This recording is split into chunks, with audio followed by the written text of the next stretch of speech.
Welcome to episode 212 of the We Are Auto Show. What's up, Derek? Mr. Michael Rowell, I have some news. Oh, do tell. Tesla made an announcement yesterday. Oh, and they're making a V8. No, they would never do such a thing. No. Damn. They only make EVs. They're making a new facility in Texas that will process lithium ore into batteries. Woo! Oh, They my. got on a live stream and broke ground on a new lithium facility. It's like ore processing. It's not even. Wow. Yeah, it was a bit. They did bring a new Cybertruck out there with a shovel. Wow. So that they could break ground. Did it go off-roading? Was it off the pavement? It did. Yes, so it went on a dirt road Yes, it did. that you could take your old Civic down. And they were breaking ground, but in the background was all the construction equipment already moving dirt around. And I'm like, you already broke the ground. What do you... Huh? What? The dirt's being moved right there. You can see it. It's been doing that for a week. What are you doing? They brought out the governor and the city people, and they're all, wee! Elon, wee! Yeah. Well, that sounds like fun. It was something you wouldn't usually see from a normal manufacturer, but Tesla is Tesla. Anywhere you can bring Elon out on stage, they do. Kia breaks new ground in South Korea. Wow. And they stream it on YouTube to everyone. Yes, No. that'll go well. No. And their stock price goes like, whoop, doop, doop, doop, doop, doop, doop. You know, does crazy stuff. Oh, yes. So, Yeah. ready to get into some news? Sure. All right, let's start with an EV. It's a pretty EV heavy episode here. We're going to talk about the new GMC Hummer EV, but more specifically the Omega Edition. Okay. And it does not, that I know of, come with an Omega watch. Nice. We have seen the Hummer EV in person. It is a ridiculous size and weight. Freaking huge. It is massive. What are they doing with the Omega version? Painting it. Oh. Okay. Is that all they're doing? Kinda. Yeah. So the Hummer EV, the Hummer EV SUV, I believe they're doing a truck and SUV version of it. They're giving it the Omega version, which gives you, let's see, it has matte blue paint, which is called Neptune Blue. You get some other visual tweaks, like black badges. You get black 18-inch wheels that are beadlocks. Beadlock capables, pardon me. They're not actually beadlocks, but they're capable of being beadlocked. You get clear roof panels. You get different carpet floor mats. You get a spare tire cover that has a space-themed graphic. And the truck gets a tailgate speaker. Wait, I believe it's Neptune Blue. Did I say Literally Neptune? the planet. Yeah. Yeah, it's space-themed. That's You fine. said Neptune. Okay. Did I say Neptune? Yes. Oh, well, Neptune. That's why I was like, huh? I've never heard that word. I misspoke that then. Gotcha. So, yeah, Neptune blue paint. The planet. It's space-themed. So, Cool. Yeah, it's some paint, some floor mats, some black badges, and ta-da! All right. I guess the question is why? Why would they make this? Because people will buy it. Do you think so? Yeah. Do you think that they're really selling out like hotcakes on Hummer EVs? Yeah. I don't know about that. I see a bunch. Really? Yeah, I see probably at least one a week. Maybe they are. I'm not sure off the top of my head. But that seems like such an odd vehicle to get in an EV and very unpractical for an EV. It's the most unpractical thing in the world Yeah. for an EV. I don't know. It's just a regular EV. It's the EV3X or whatever their trim is. That is their off-road trim, which means you get that 3-motor powertrain with that whopping 1,000 horsepower and a million torques. You get 35-inch tires on the Omega Edition.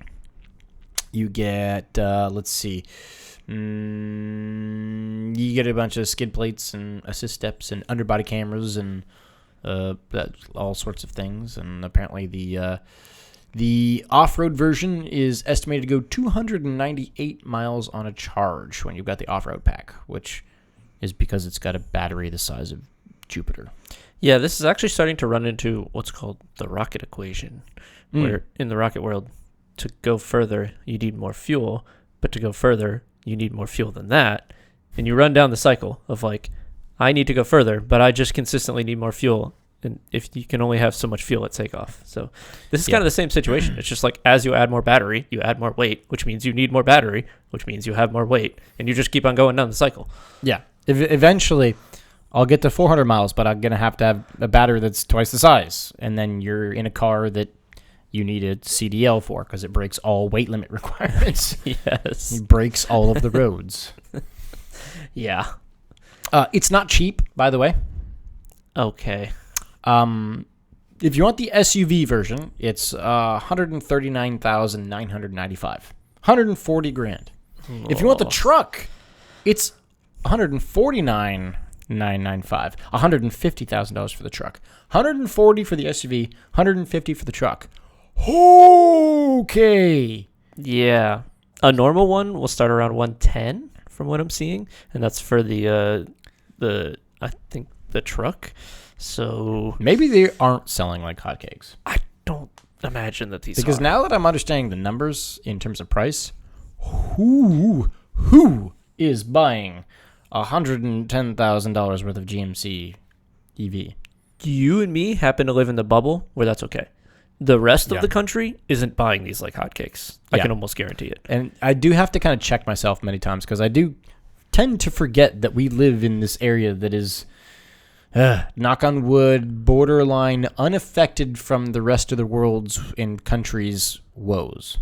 Currently, yeah, it feels like it. Yeah, like the world is just crumbling around us and we're just standing tall going, what do I want for lunch today? Do I want filet? Do I want sushi? What do we want today? Yeah. Yeah, $150,000 for some fancy blue paint. Yeesh. Will it take me to Neptune? Probably not. I'll pass. No, you need a bigger battery for that. Oh, yeah. Here we go. All right. Let's move on. All right, what you got? There is some new tech coming to cars, which is pretty neat, that we need to chat about. Okay. There are new cars, or I think that there are manufacturers that are aiming to put some new tech in some cars, which is cool. But this is roll-up screen tech. Have you ever seen this or heard of this? No, but I will say, as of now, I am a fan without hearing any more about it, because you and I have had a conversation about how cars' interiors are just becoming one giant screen. Yes, they are. So, like, the dash of most modern cars is just like it's a race to see who can have the most amount of screen. Mm-hmm. Hyundai is specifically getting into this, and they have a technology arm named Mobus. I don't know. Mobies, maybe? Yeah. And they've created some new roll-up OLED screens. Now, let's talk about what OLED is. Do you know what LED stands for? Light. Light emittance device. Emitting diode. I was close. You were pretty close. And I know what the O stands for. What? Organic. Organic. You're right. Yes. So this is a screen that has LEDs behind, and then it has basically a film of plastic in the front of it that has organic compounds in it. And if you electrically stimulate them, you can make them change colors or turn on and off. Okay? Interesting. It's cool tech. But what you can do with these screens is you can roll them up. As you see in this, what we're looking at here, you can see that it's rolling down into this, I don't know, this little stand that it's basically standing on. Yeah. And this, in terms of car tech, could be very neat. Yeah, it could. You can imagine putting this. I'm tired of just the perpetual screen getting bigger and bigger and bigger and bigger, bigger, just driving a screen. You can imagine putting this kind of anywhere in a car. In seats, in dashboards, almost even the whole windshield. And like, I could see a lot of cool use cases for this. Yeah. Yeah. I want to see these become more prevalent. I believe it's the same tech that, have you seen the folding phones yet? Yes, I have. Yeah. They're weird. They're a bit odd. They're pretty neat, though. I've also seen prototypes of people having like a watch that's a little bit bigger than what we have here, but pulling a screen out from the watch. So, you know what's funny? Imagine that we had a time machine.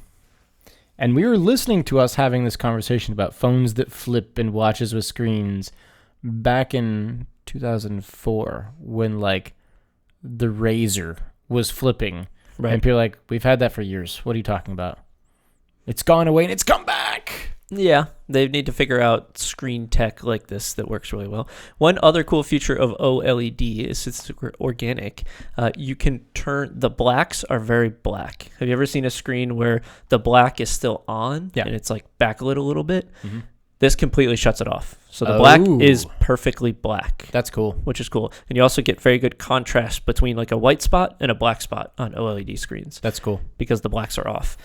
There's some neat tech that you can do. I hope to see this. I would love to see if I was stopped somewhere and I wanted to watch Netflix on like my little tablet display, if you could pull one down across the windshield and like watch Netflix. There you go.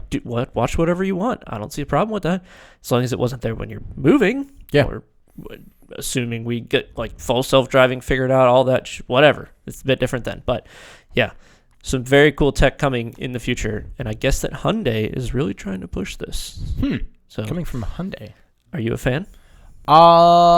Actually, I'm actually kind of a fan for a screen if it were to be not like an accessory, so to speak, of like watching Netflix, but more like for safety concerns of like as your center console, your dash screen. While your car is moving at over, say, 5 miles per hour, that automatically rolls down. Okay. Then you don't have the option to sit there and fiddle and fart with, 4 feet worth of screen while you're driving at 70 miles an hour. Do you think they'd not just pull their phone out of their pocket? Well, yes, but I'm living in a perfect world here. Yes, you are. In my fantasy world, it would make driving safer, but it's not going to do that. No, I don't think so. I like your idea, but and I see where your head's at, but I suspect that's not the path they're going down here. I think it would almost be more distraction, if anything. Yeah, you're probably right. Yeah, probably right. So, what do we got next, buddy? We got another EV, and it's another EV with fancy paint. There's not a lot of news this past week. Okay. So the Lucid Air is getting a stealth pack. Ooh. Sounds stealthy. Yes, it does. The Lucid Air is being turned into an F-35 Lightning. Okay. Wow. So apparently the stealth appearance package makes it very well stealthy looking. It replaces 35 components of the design with dark pieces, trim pieces and such, right? Right. Apparently, Lucid themselves say that the effect of this appearance package is supposed to emulate the speculaire black polishing technique employed in the fine horology and jewelry industry. So from the first photos that I saw, which is like this one, I when it was in the studio like this, I thought it was a matte. Turns out it's a gloss. And you can really see it in the sunlight that it's a gloss. Mm-hmm. Huh. Okay. It's interesting. Yep. Yeah, there's no performance benefits at all. Oh, fun. Okay. So it's another one that's appearance. Mm-hmm. But what do you think about the appearance of it? Now that we got the stealth package. Bring me to Neptune.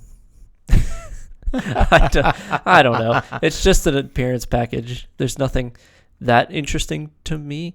If I were to get a Lucid, I don't think I would care if it was the stealth package or not. It's still a Lucid. You're going to stick out. There are not many of them out there. Fair. So here's my assessment. I think the stealth package looks jolly exciting, but I think the Lucid benefits from not being stealthy, from having the polished trim pieces and not the stealthy trim pieces. Because I feel like it's supposed to be more of a luxury sedan, not a stealthy, sporty sedan, right? So I feel like it should look more luxurious with the polished trim pieces. Okay. Let me ask you this. Does the Lucid buyer... Who is the Lucid buyer? Maybe that's a better question. That's a great question that I don't think I have the answer to. I've only seen Lucids being driven by old people. I don't know anyone that owns one. And I don't have. Do you? No. I've never met anyone that owns one either. I've seen them around town, but I've never met them. They must have a lot of money. They're very expensive. Like and 150 to 200 grand, something like that. why you would buy this over a Tesla, I don't understand. I don't know. It has better range. Yeah, certain aspects of it are better. I don't think the charging network is there for it, Correct. which would be frustrating. And I know the tech is getting better, but it's not up to Tesla tech yet. Fair. It's kind of on the same path as like Rivian. They're trying. They're really trying. They're updating it all the time. It's getting better, but it's not on par with the other manufacturers yet. Yeah. I don't know. I don't know why. Honestly, I think that this Lucid buyer won't care. They'll be like, "Oh, sure, looks that color. Yeah, great. Okay, perfect. No problem." It costs between $3,000 to $6,000 more Oh, that's not even that bad. based upon your glass roof. Yeah. That's not even too bad. I It's agree. not the Hummer 20, 40 grand. Yeah. That's what I was going to go next was compared to the Hummer Fancy Edition. This is literally check the paint box for black, isn't it? Pretty much. But they just called it dark theme. Yeah, stealth. Yeah.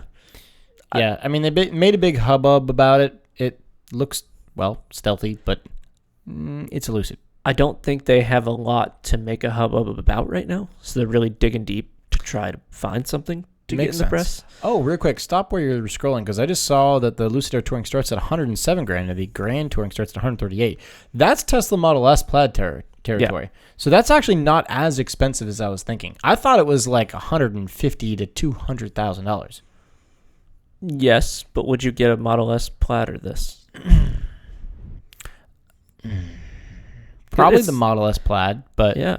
but if you're in that, I'm not the shopper for this, so No. I don't know. But Neither am I. I don't know. I mean, I think it could be a good buy in comparison to the Plaid. I mean, they're giving you potentially over 500 miles of EPA range.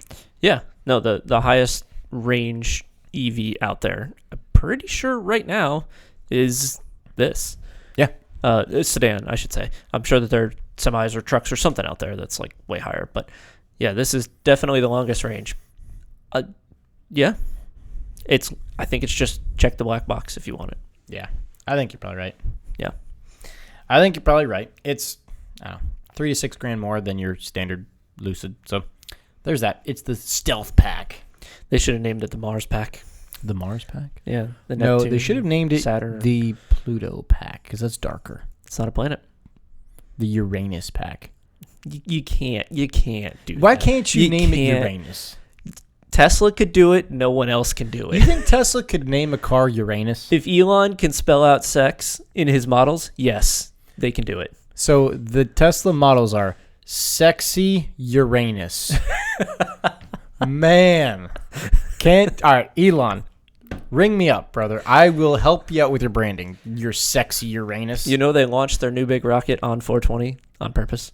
Oh, did they? Yes, they aimed for that to be the target date. Oh, so it could go up in smoke on It's 420. Some proper Elon stuff. But then, Yeah. Let me guess. They're also going to do something on June 9th for 69. Probably. All of the funny things they're going to Mm-hmm. do. Oh, my. He's so immature sometimes. Oh, Elon, you memer. Fantastic. All right, so that's all the news I got. You got anything else? Nope. All right, it's going to wrap us up for episode 212. Thanks so much for watching and listening. If you're watching on YouTube, please leave a thumbs up on the video and drop a comment. Let us know what you think about the new Hummer Omega. Let us know if you think it's worth $150,000. I know my answer to that question. If you're listening on audio only, send us those thoughts via social. Facebook is We Are Auto. Instagram is We Are Auto _ YouTube is We Are Auto. And our website is weareauto.io. So, thanks again. Catch you guys on the next one. Peace.